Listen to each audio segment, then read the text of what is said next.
Twelfth class में physics में electrostatic chapter में एनसीईआरटी में पोटेंशियल एनर्जी से रिलेटेड एक ट्रिकी क्वेश्चन दे रखा है। क्वेश्चन ये है कि हमारे पास एक स्क्वायर है जिसके वर्टेक्स पे इक्वल चार्ज स्मॉल क्यू रखा हुआ है। बीसी का मिड पॉइंट ई है और सीडी का मिड पॉइंट एफ है। तो अब एक चार्ज कैपिटल क्यू को ई से एफ तक लाया जाए तो इस सिस्टम की वजह से उसे लाने में कितना वर्क करना पड़ेगा। तो बताओ इसे कैसे सॉल्व करोगे। तो इसका कॉन्सेप्ट वर्क एनर्जी प्रिंसिपल पर बेस्ड है। जब हम चार्ज को किसी इलेक्ट्रिक फील्ड जो कि कंजर्वेटिव फील्ड है उसमें मूव करते हैं तो जो भी वर्क करना पड़ता है उसकी वजह से सिस्टम की पोटेंशियल एनर्जी में चेंज आता है।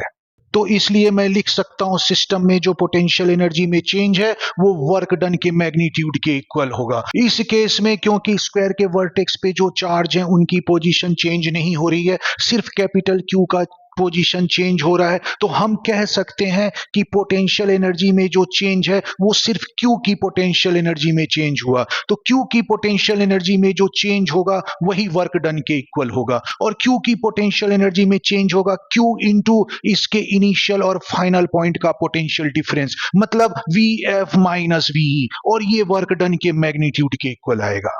तो अब सबसे पहले हम ई पर पोटेंशियल निकालते हैं। तो ए की जो ई से डिस्टेंस होगा वो पाइथागोरस थ्योरम से आएगा, ए स्क्वायर प्लस ए बाई 2 का होल स्क्वायर पूरे का अंडर रूट, और इसको मैं आर कहता हूं।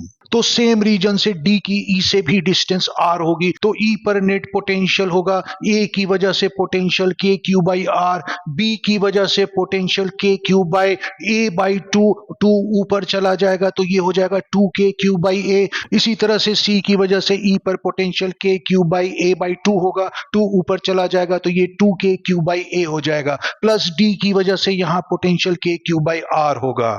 अब मैं इसे सॉल्व कर लूं तो स्क्वायर पे जो चार्ज है उसकी वजह से ई पर पोटेंशियल होगा 2 के क्यू बाई आर प्लस 4 के क्यू बाई ए।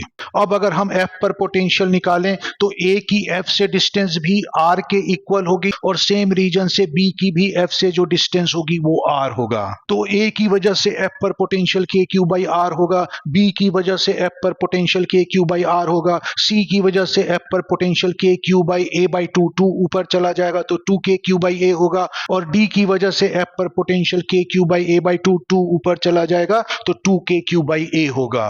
तो अगर मैं इसे ऐड कर दूं तो इसका आंसर 2 के क्यू बाई आर प्लस 4 के क्यू बाई ए होगा। तो क्लियरली देखो वी एफ माइनस वीई करें तो दोनों का मैग्नीट्यूड सेम है तो इसका आंसर 0 आएगा। इसलिए क्यू इंटू ब्रैकेट में वी एफ माइनस वीई जो कि वर्क डन के इक्वल है वो भी 0 आ जाएगा।